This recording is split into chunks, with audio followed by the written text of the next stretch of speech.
Hi again, everyone. So what we're going to do in this video is we're going to talk about right triangle trigonometry, and all of this should look familiar. Okay, good reminders and good things to lay the foundation for what we're going to do in our class. So first of all, when we look at the right triangle, we know that the side that is opposite the right angle is our hypotenuse. Okay, the other two sides are the legs. So I'm going to call it leg sub 1 and the other one leg sub 2. Now, depending upon where our angle is, you might recall from TOA, we have sine, cosine, and tangent. We have opposite, adjacent, and hypotenuse. So no matter what, our hypotenuse is always opposite the right angle. Okay, so that's never going to change. But depending upon where our theta is, or the angle that we're working with, that will determine the opposite and adjacent sides. So I'm going to call angle B our theta. That is the angle that we are working with. Okay, which means the side that's attached to the theta or forming theta with the hypotenuse is our adjacent side. Okay, and the side of the triangle that's all the way on the other side is the opposite side. Now, if we switched our theta over to A, opposite and adjacent would also switch locations, but we're not going to do that. We're going to keep our theta right where it is at B. So what I want you to remember is that the sine of theta is equal to the opposite side length divided by the hypotenuse. Hopefully you remember this from geometry. The cosine is equal to the adjacent over the hypotenuse.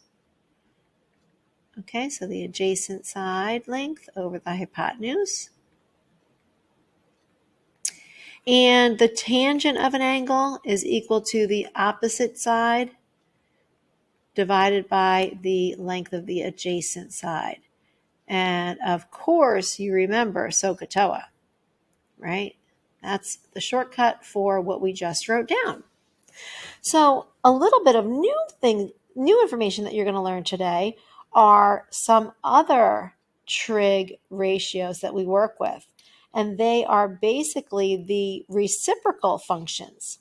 So the reciprocal of a number, remember, is just when you take a fraction and you flip it over. So the reciprocal of 2/3 is 3/2. Okay, so we're going to be working with reciprocals. So the reciprocal of sine is cosecant. Now recall, sine is opposite over hypotenuse. So cosecant is hypotenuse divided by opposite. So we're just flipping that fraction over. That's all we're doing. The reciprocal of cosine is secant, and we abbreviate it SEC. Now again, cosine would be the length of adjacent over hypotenuse. The cosine of an angle is adjacent over hypotenuse, so secant is hypotenuse over adjacent.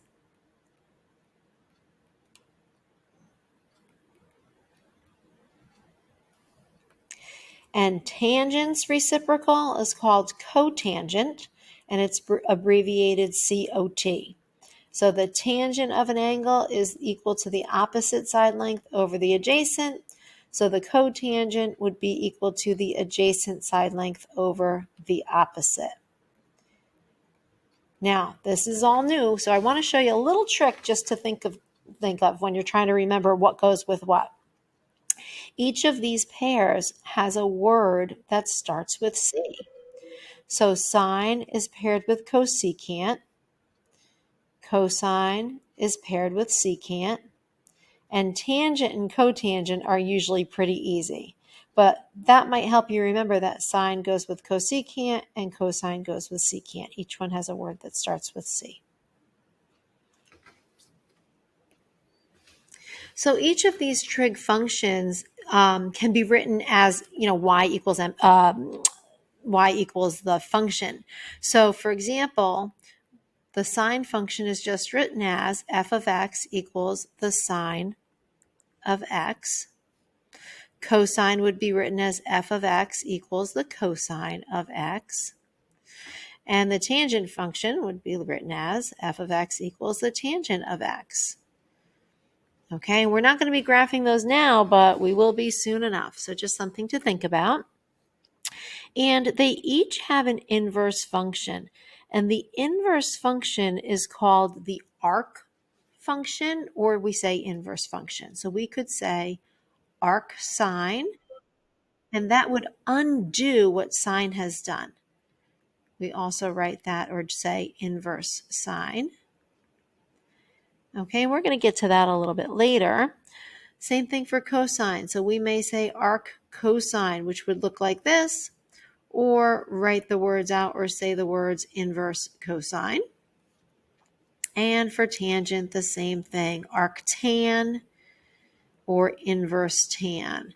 And we'll be using those values when we get to solving for angles using trigonometry. Okay, so keep that in mind. Let's go to the next page. So, what we're asking you to do here is to calculate the 6 values or the 6 trig ratios for the given angle. So if you take a look at this, we've only given you 2 sides of the triangle. So what you're going to have to do is calculate the length of the third side. So you should recall the Pythagorean theorem where this side would be C. No matter what, the hypotenuse is C. And the other 2 sides are A and B, and they're really interchangeable. So what we have here is a triangle that is 8, 15, and we don't know the third length. So using Pythagorean theorem, we would have a squared plus b squared equals c squared. Okay, 8 squared plus 15 squared equals c squared. Okay, we've got 64 plus 225. I don't know if you know your perfect squares, but it never hurts to know those.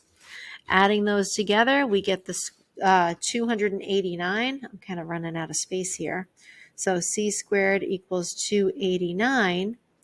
And then we know to undo squaring something, we take the square root. And it just so happens we gave you a nice one to start with. The C value is 17 because 289 is a perfect square.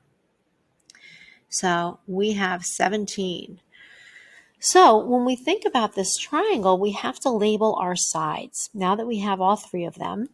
And I'm going to erase this just to give myself some more room. Oops, hold on a second. Let me erase all this. So we're going to go ahead and we're going to label our sides. And the first side that I always label is the hypotenuse, because that's always opposite the right angle. So here's our hypotenuse right here. Tracing out theta gives us the adjacent. Okay, so that's our adjacent side, and the farthest side from that angle is the opposite side. We need to label those clearly because what I'm asking you to do now is to calculate the sine of theta, the cosine of theta, and the tangent of theta. And once we have those 3, we're going to calculate the reciprocal functions, which would be cosecant of theta, which is the reciprocal of sine. The reciprocal of cosine is secant of theta. And the reciprocal of tangent is cotangent of theta. So I always kind of list them out next to each other just to try to make it easy. Okay, so for sine of theta, we would have opposite, which is 5, over hypotenuse, which is 17. Okay, nothing to do there, no reducing. We don't have any radicals, so we don't have to worry about anything there. We are all done. For the cosine of theta, we need adjacent over hypotenuse. So we will have 15 over 17. And again, nothing really to worry about there. That's fractions reduced. For tangent of theta, we'll have opposite over adjacent. So we'll have 5 over 50. I'm sorry, that's an 8. Oh my goodness, my eyes. Sorry, please fix that. I was looking at it and it looks like a 5 to me. Please make that an 8. So opposite over adjacent will be 8 over 15. 8 over 15. And again, nothing to do there.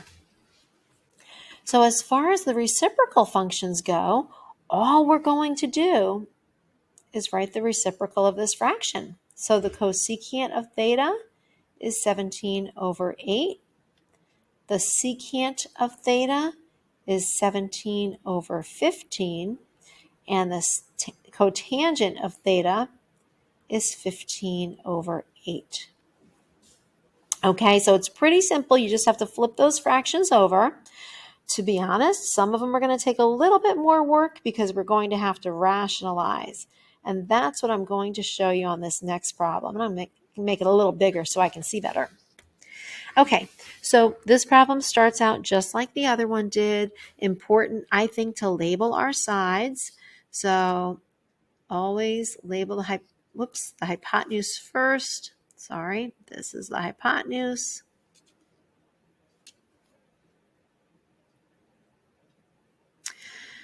Trace out the angle. This is the adjacent. And I was jumping the gun over here with this side. This side over here is the unknown one, and it is the opposite side. And we're going to need to calculate the opposite side. So thinking about our Pythagorean theorem, this side is C, and these two sides are A and B. They're interchangeable. So the way I labeled it, I'll be solving for B. So Pythagorean theorem, a squared plus b squared equals c squared. Let's kind of do this in our head. 3 squared is 9. We're looking for b and b squared. 6 squared is 36. So we're going to have to isolate the b squared. So we'll subtract the 9 from each side. We get b squared equals 27. And then we have to take the square root. Now, as you know, we don't want decimal approximations. I don't want 5 point something. I want you to break this down. So the biggest perfect square that goes into 27 evenly is 9. 9 times 3 is 27. We break down that radical and we get 3 root 3 for the length of the opposite side. Okay, and again, I'm going to erase this just to kind of clear it. But we're having 3 root 3. That's what we calculated for the length of the opposite side. So we're going to list things out just the same as we did before. So the sine of theta, the cosine of theta, and the tangent of theta. And then the reciprocal of sine is cosecant. The reciprocal of cosine is secant. And the reciprocal of tangent is cotangent. Now this one's going to take a little bit more work because we have that radical in there. So let's see what we have. Sine of theta is equal to the opposite side, which is 3 root 3, over the hypotenuse, which is 6. And hopefully you see we have 3 and 6 outside of the radical, so we can divide those both by 3, leaving us with root 3 over 2. Okay. Cosine is equal to adjacent over hypotenuse. So we have 3 over 6. And that one's easy, right? We can just reduce that to 1/2. And the tangent is equal to opposite over adjacent. So the opposite side is 3 root 3. The adjacent side is 3. Those two can reduce to 1, so we are left with root 3. So here's where we have to do a little work with radicals. When we take this value right here and we write the reciprocal, we will have a radical in the denominator. We're not allowed to have a radical in the denominator, so we must rationalize that denominator and multiply by root 3 over root 3. What that does for us, we just get 2 root 3 in our numerator, but what we've done is we've created root 3 times root 3 is root 9, and the square root of 9 is 3. So that is our denominator now, and that's an acceptable answer. This one's easy. We just flip it over and we get 2. If you want to put 2 over 1, that's totally fine also. So now we've taken care of secant. And for tangent, the reciprocal of root 3 would be 1 over root 3. And just like the first one, we have to rationalize that. And we will get root 3 over 3. And that is an acceptable answer. So hopefully that all looks familiar. I know this stuff was new right over here, cosecant, secant, and cotangent, but it's really just a matter of writing the reciprocal of these values here. Okay, so this is more of the same. We're just working with reciprocals. So if the cosine of theta, oops, let me get my pen. If the cosine of theta is 3 over 4, the secant of theta is 4 over 3. If the cosecant of theta is 22 over 7, once again, these are reciprocal functions. So the sine of theta is 7 over 22. Look at this, tangent and cotangent. Again, they're reciprocal functions. So the cotangent of theta is 13 over 5. Okay, look at the next 3. Secant and cosine, they're reciprocals. Tangent and cotangent, they are reciprocals. Cosecant and sine, they are reciprocals. So just flip those fractions over, write the reciprocal, and that's the relationship between them. So cotangent of theta would be 16 over 9, and sine of theta is 5 over 2. Okay, that's all, everybody. Have a great day.